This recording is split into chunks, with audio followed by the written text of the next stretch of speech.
Welcome to the Liberace Mansion. Welcome to Under the Vegas Sun, looking at the people, the events, and the news surrounding Las Vegas and the entire Vegas Valley.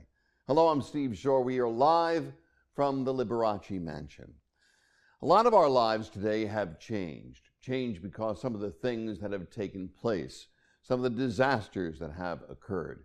Everything from the incident that happened at the Boston Marathon, to the school situation in Parkland, Florida, to even 1 October in Las Vegas. How does that impact people? And what about PTSD? Is there an alternative that might help people in those situations? On our program today, one of the more interesting individuals that I've known. He is a leader worldwide in having to deal with PTSD and the alternatives. His name, Dr. Michael Murphy. You'll meet him in just a moment. Stay with us. Each day, life throws so many different things at us. Sometimes they're really great. Sometimes they're challenging. Sometimes they're hurtful. Many times they are traumatic. How do we deal with it? What do we do for ourselves? How do we get ourselves from the negative to the positive? Our very special guest in the program today is a gentleman who has so much knowledge about doing all of those things and dealing with some of the things of our lives that can really harm us. His name is Dr. Michael Murphy, and he's been involved in things for a long time. Well, welcome to our program, sir. Thank you, Steve. I appreciate the opportunity to be here. You and I have known each other for a long time. I knew you when you were chief of police. That's right. I knew you when you were a coroner. You've been very much involved at times with a wonderful organization, the National Association for Missing and Exploited Children, That's correct. which I've also been involved in. That's right. You've seen the good and you've seen the bad. You've seen the positive. Before we get into this whole thing about how we can change the negative to the positive, Yep. Are you surprised at the way society has changed, about the violence that has grabbed so much headlines in today's world? I'm a little, certainly I'm a little taken back by it. I don't know how you can't be in today's society to look at it. Because we're so connected, the positive is we're so connected, the negative is we're so connected. And because of that, I think we know about everything that goes on in the far reaches of the world, in the different corners, and that makes us much more aware, but it also brings a level of anxiety and stress to people that I don't think we were ever prepared for. Listen, I was part of television news for a long, long time. Very proud of that part of my career. And a great career. Well, thank you. Very, very proud of that part of my career. It's a different situation today because of the live nature of television. It's different today because of the immediacy of social media. It's different today because you can be on the scene of a disaster while the disaster is taking place. Literally with the people who are working that event. Exactly. Yes. That has an impact on people. And now we do not have, at least for me, we do not have that wall that used to protect us from the reality of the disasters out there. Yeah, you're literally, the media has made it to where you are literally a part of that process. And that can be very, very enlightening, but it can also, I think, put a great amount of stress on you. If you think back to 9/11 as an example, and I was still in law enforcement at that time, I think I went about 36 to 40 hours, it seemed like, without really ever turning the TV off. Even when I was taking those little cat naps, I was watching what was going on TV. And I finally had to force myself to turn it off so that I could literally pause a moment. For those of us involved in things like the Vietnam War and all of those things that took place, there was a certain amount of protection of the public because of those quote-unquote walls that were there. It wasn't really until the 5-day war, and it really wasn't until the Kuwait situation that we got first-hand views of what war brings about. Now, we have first-hand views of things like the bombing that took place at the Sure. Boston Marathon, Sure. the situation at Stoneman Douglas High School, the situation at 1 October. it impacts people that we never thought about impacting. Well, and I think it opens doors in your soul that you've never thought would ever be open, and into your mind. And so if you'll think about that for a moment, and I'll use the example that you were talking about with whether it's the Vietnam War or any war, 1 in 5 veterans that come back from theater will experience post-traumatic stress.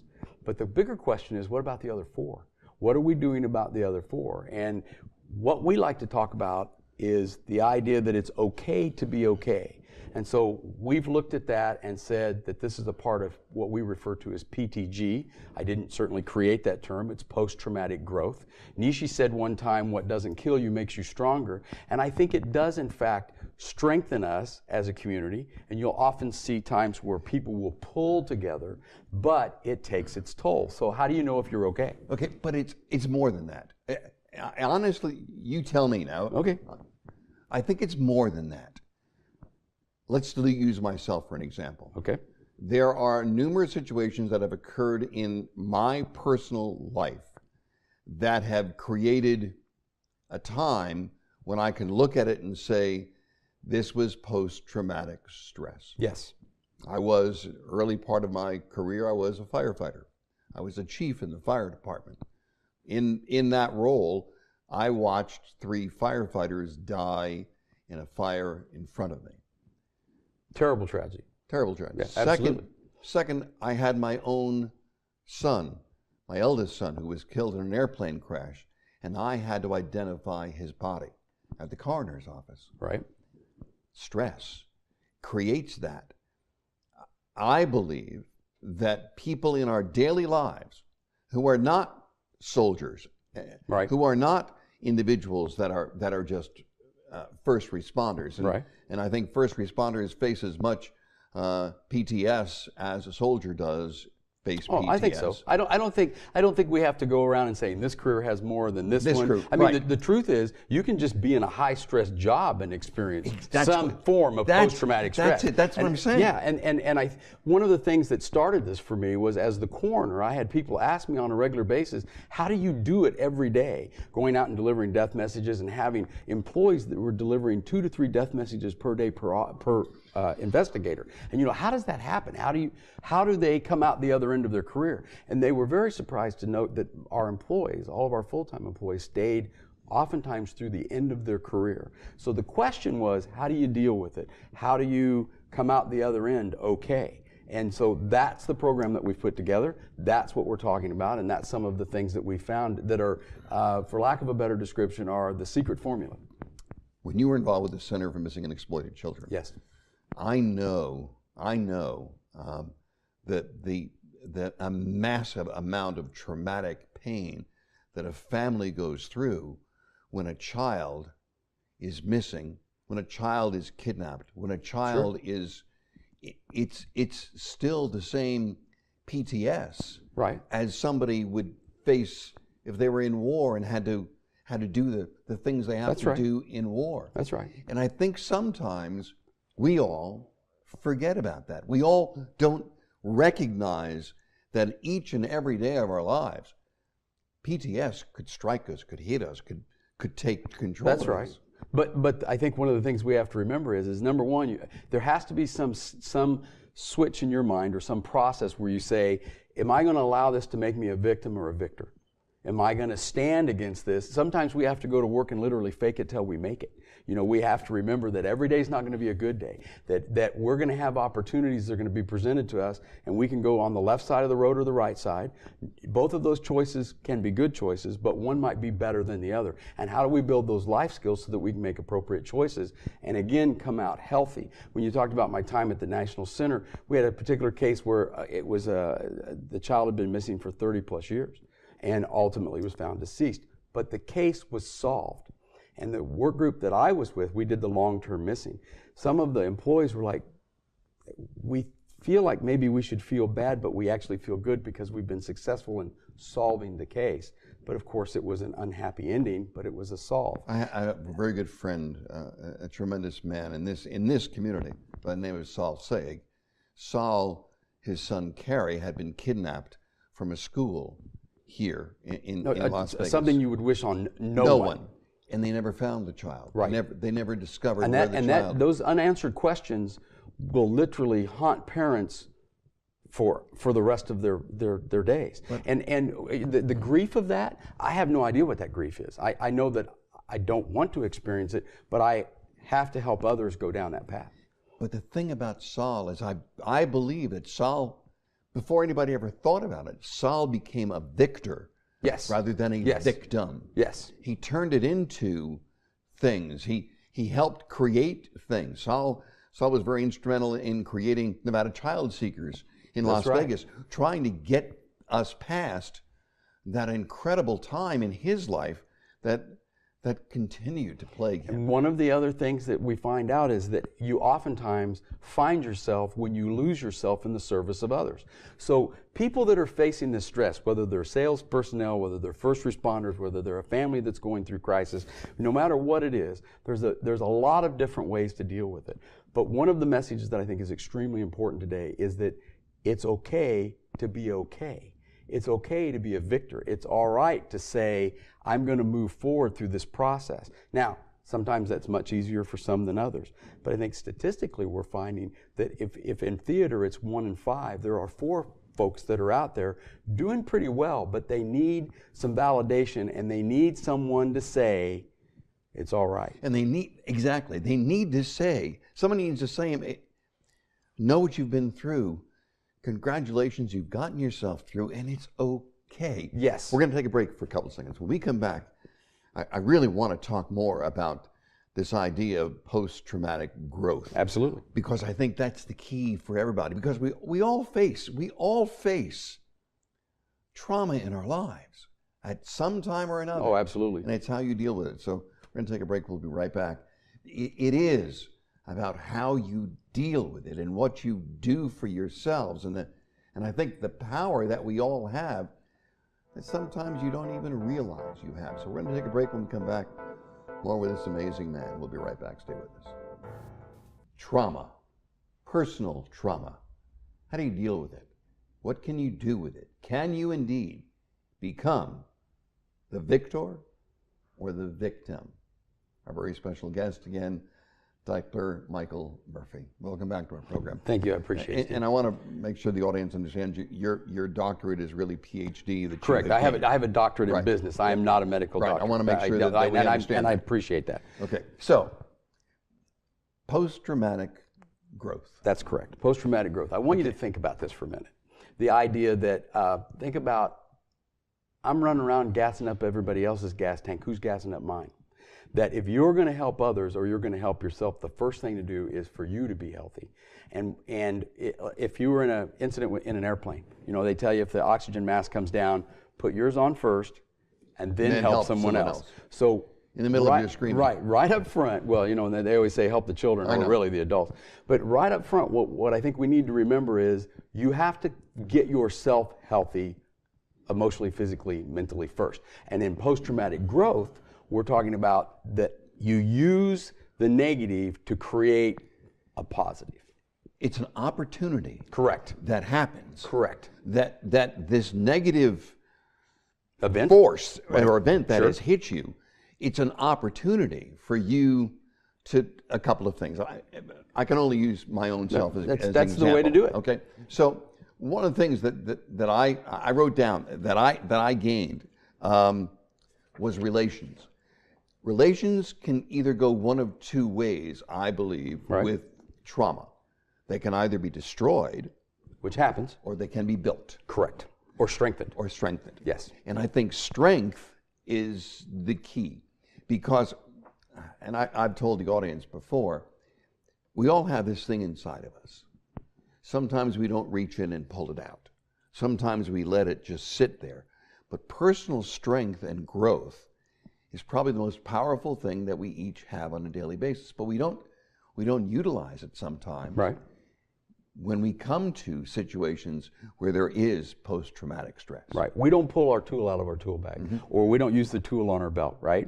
And so I've said many, many times that I was raised by goodly parents. They were married for 58 years, so I have no excuse. I was taught the right and the wrong of the world. And anytime I've made a bad decision, it's because I didn't use the tools appropriately, or I didn't, at that moment, use the strength that I had been given. right? So that's number one. Another one is you have to remember that as we go through life, we have these opportunities that are laid before us. And I've had people say, and I'm sure you've heard the same thing before, oh, you know, Steve's been so lucky, right? I've heard that. Right? Murphy's been so lucky. And what I always tell people is, I'll accept that if you accept my definition for luck. Luck is opportunity and preparation meeting head on. And if you're prepared and you're given the opportunity, great things can happen.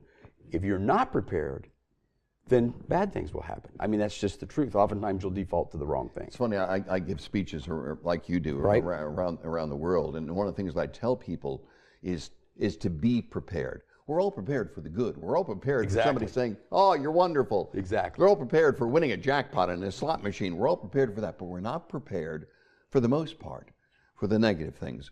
When my son was killed, I don't know any parent that is prepared for losing their child. None. And we've got to set ourselves to where we have some preparation, and that is to understand, my belief, now you tell me, how much strength we can pull out of ourselves. I can tell you that in those instances where I dealt with parents on a regular basis, unfortunately, that had lost children, I've always said I've known no greater grief, not that you can quantify grief, but I don't care if that parent was 70 years old or that parent was 25 years old. The truth is, once you're a parent forever. And there's no greater grief than parents that lose children. Having said that, I've had the unique opportunity to sit with those families and have them share with me what they're experiencing and have them literally put their arms around me and say, it's going to be okay. And where do they draw that strength from? And the people that do that job every day, where do they draw that strength from? So I started literally working through that process and talking to people and saying, where do you get that from? I told you about, the idea that you lose yourself in service. Another one is that you have to take care of yourself. In our house, believe it or not, we have a code word. Now, that's not a safe word. I know what you're thinking, Steve. It's a code word. And the idea here is that if I would come home from an exceptionally bad day, rather than do what I might have done before, which is to wall my emotion off, to not discuss it with anyone. Go to sleep. To push, go to sleep or go vegetate in the chair and look at 120 channels and not watch anything, right? To literally isolate myself from that process. That what I found was that my wife would say to me, you appear a little tilted today. That was our word, tilted. And that meant that she needed to give me some space. I needed to have that space to sort through and literally process my feelings. But that what I wouldn't do was continue to push people away from me that were my very support mechanism. And we're real bad sometimes about building walls around our emotion. We had a disaster in Las Vegas. Yes. 58 people killed in the 1 October shooting. Hundreds, tragedy, hundreds injured, both physically and emotionally. Yeah, absolutely. The media has done a lot to talk about the PTSD, post-traumatic stress, that these people are now going through. We've not heard about the post-traumatic growth they could be going through. What advice, what do you say to them who might be looking right now? Right, absolutely, and it's real possible. I did some speaking after the event, literally talking with the trauma intervention program here in Las Vegas, and they were the folks that went out and literally stayed with a lot of those victim families and spent a lot of time. So who helps them? So they asked me to come in and spend some time with them. And one of my messages was, again, it's okay to be okay. It's okay to move forward. Don't let others define how you should feel. You have to decide how you feel. And if you're starting to struggle with it, then you need to certainly get some professional help. But there are a lot of people that will go back to work, go on with their lives, and it may be 6 months, a year, 2 years, that they'll see that it affects them, or in some instances, it won't affect them. But one of the things I can tell you that will do with those that are in that PTG, that post-traumatic growth, is that they will have a heightened sense of family, of relationships, of self, and they have to remember 3 things: faith, family, and friends. Faith in something. I won't tell you what your faith should be in. That has to be a decision, a personal decision. Family is always important. We have a rule in our house: you're not allowed to leave unless you say "I love you." Sometimes it's through clenched teeth, but the concept is we always say "I love you," because you never know when that may be the last time. And then friends, and to have a friend What do you have to be? Because I think sometimes people forget that. Listen, you I have have a to son. be a friend. I have a son who's a first responder, and I'm so very, very proud of my son who's As a well first you responder. should be. But there isn't a day that doesn't go by that I don't, in some way, shape, or form, either call him or text him, Right. or leave him a voicemail that says, "I love you." It's got to be something that we do. In reality, that's a part of post-traumatic growth. You've seen trauma, you've been in the high-stress job. You know, I don't think anybody recognizes what it's like to sit on a news desk and process all that information and literally put that out to the community all the time, and the toll that it takes on you. But let's set all that aside for a minute, and let's just talk about the time constraints that you're under. So whether we're talking again about first responders, people that have been fallen victim or been involved in an incident, or whether we're talking about people that are in high sales jobs, the truth is that there's a way to deal with it and manage it, and it's understanding your value as an individual, not welding your sense of self-worth to your career, understanding that you're bigger than this event at this moment, and that really is what helps you have PTG. As simple as somebody being let go of a job, being fired from a job. Yep. That creates traumatic stress Oh, absolutely. And in that individual. Could that happen to any of us? Any of us. And it has happened to some, right? And if all of your sense of self-worth is welded to your career, and that career goes away for whatever reason, health issues, a bad decision, whatever it is, then things will spiral out of control. So what we talk about is you are so much more than that. You're a father, a husband, a significant other, a spouse. You're a teacher. You're a mentor. You're a student. I think one of the things I believe is when you stop learning, you stop living, right? And one of my greatest ones, a grandparent. Faith, family, and friends. But remembering that friends are not acquaintances. No, friends are not friends are friends. Right, and they love you, warts and all. And they're the ones that will look you dead in the eye and go, you're headed in the wrong direction, and here's the reason why. And they don't tolerate inappropriate behavior or destructive behavior on your part because you're trying to deal with something. They literally rein you in, so to speak, or they'll tell you things that no one else will.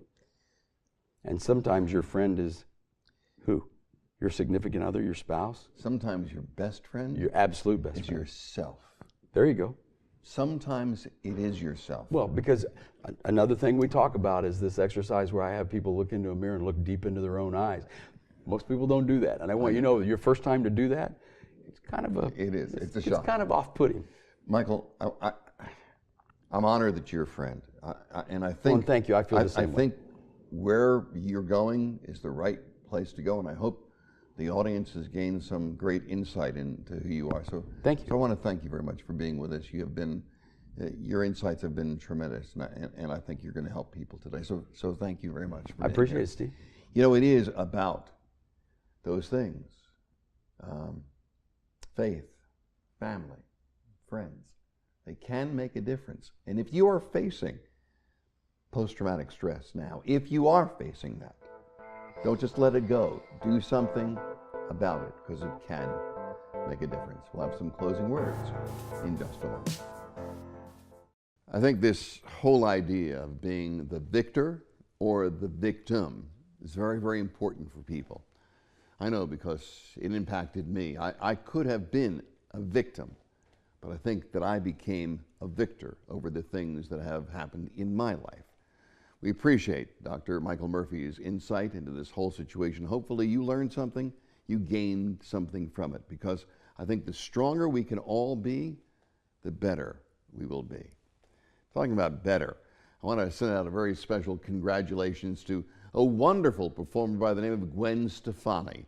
She now becomes the latest great star to call Las Vegas home. She'll be here starting in June and will have 25 appearances over the next year. Once again, a great residency for Las Vegas, showing once again we indeed are the capital of entertainment for the entire world. Until the next time, I'm Steve Schorr. Be safe and enjoy life under the Vegas sun.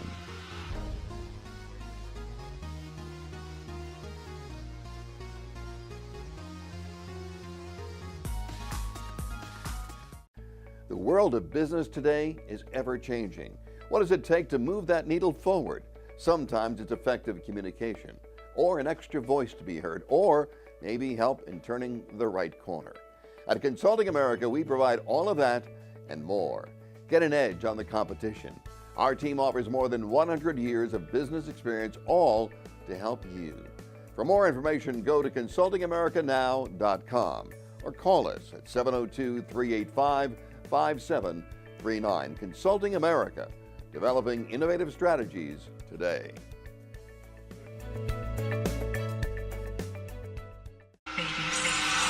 Hello, I'm Steve Schorr. I've been proud to host the TV show Under the Vegas Sun. We've had mayors and entertainers and some of the true movers and shakers of Las Vegas. Well, we're growing again. We'll now be seen in 209 cities in America through our network, Walk TV, as well as in 6 foreign countries. And in Las Vegas, we'll also be seen 4 times each week on Cox Communications, Monday, Wednesday, and Friday at 5 p.m., and now Sundays at 7 p.m. on channels 1096 and 96. I just wanted to say thank you.